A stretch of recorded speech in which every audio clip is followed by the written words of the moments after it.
Yn 1882, teithiodd y Cymro y parchedig William Hughes i Affrica fel cynhadwr.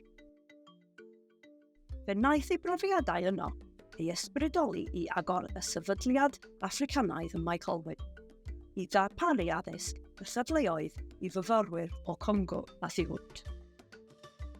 Roedd Tŷ Congo, neu sefydliad Affricanaidd, yn ddiweddarach, ar agor rhwng 1889 i 1912. Nod y ffilm hon i'w adrodd rhywfaint o'r hanes ac ymlygu effaith y sefydliad ar Gymru a thros y byd hefyd.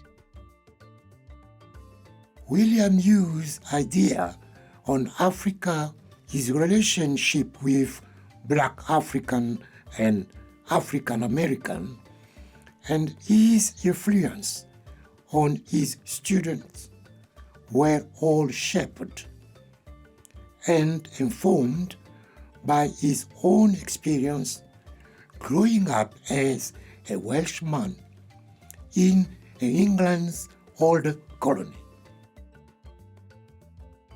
I'm Chief Thomas Pikebi, the Director of Global Connection Builder Vision. I'm Patrick Kiameso Vubu, and I'm Mayor of Town of Matadi. I'm Bart Ngoma, former President of All Congolese in the UK, but actually here I came here as Chief Executive of the charity Congolese Children Association. Nad yw'r cofnodion yn hollol gywir. Y gred yw bod tua 100 o fyfyrwyr wedi bod yn y sefydliad. You know, Congo to here by flight is about 8 hours. But that time, they're traveling by boat.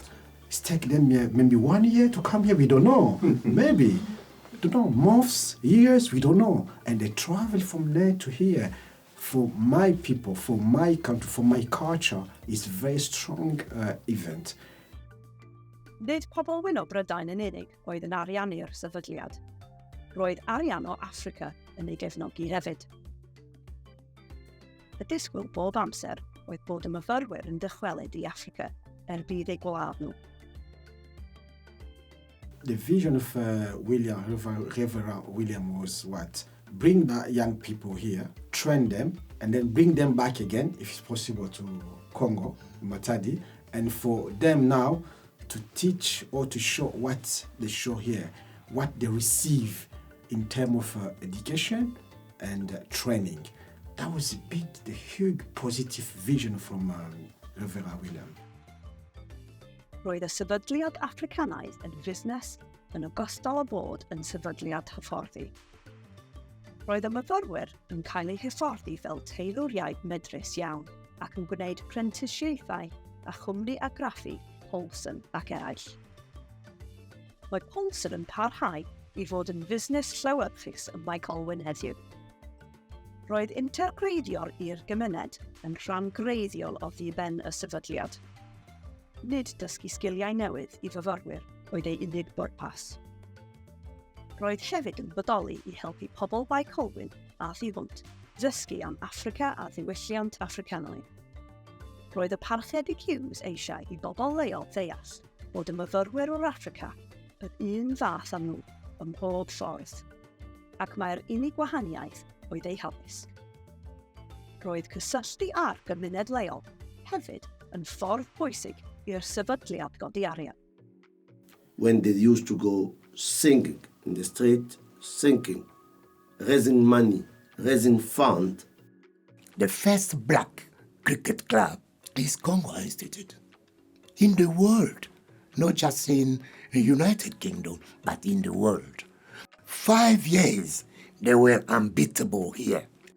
That sport didn't exist in the Congo, but we introduced that sport in the Congo for the legacy of our ancestors. Myfyrwyr cyntaf y sefydliad oedd Nkanza a Kinkasa. Yn 8 ac 11 oed, rhoddodd ei teuluoedd gan i y tad iddynt deithio i Gymru gyda'r parchedig Hughes. So they are the one who were taking care of William Hughes during their travel from Congo to the United Kingdom. Y ferch gyntaf i fod yn fyfyriwr yn y sefydliad oedd Ernestina Francis. Roedd hi'n fyfyriwr galleog ac aeth yn ei blaen i fod yn athrawes. Mae'n debyg mai hi oedd y ferch du yr oedd y mwyaf o lyniau ohoni yn y cyfnod hwnnw. Mae Encanza, Cincasa ac Ernestina wedi ei claddu yn y fynwynt ar ffordd Llanelian, Hen Golwyn.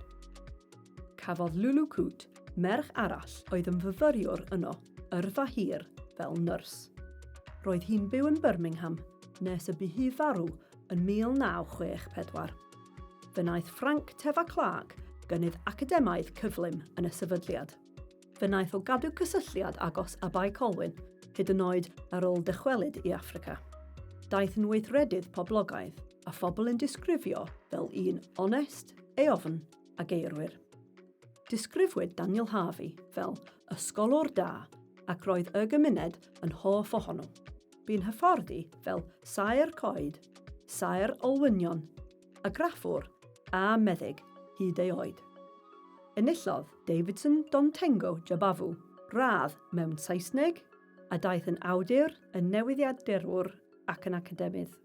Fel athro yn Ne Affrica, daeth yn diwtor ac yn fentor i Nelson Mandela. Because the roots of Nelson Mandela is here. And the whole world, even now, talking about that amazing history of humanitarian, peaceful man of the world. He's a very big role model. This is the fruit of Congo Institute. So by picking up what we say, Nelson Mandela, the first doctor of Nigeria, yes, that is Congo Institute. And how many people were impacted through Nelson Mandela, through the first doctor of Nigeria, and even the first organization of Ethiopia student started here. A century after, Youth and East Africa Institute collapsed in scandal. So for those people who wanted the Congolese people to be controlled, that's why the idea of that Congo Institute was not really supported by 100% of the people. But that is the past. We cannot live in the past. The past should be our place of reference, not our place of residence. But let's take the positive side of that history for the future generation.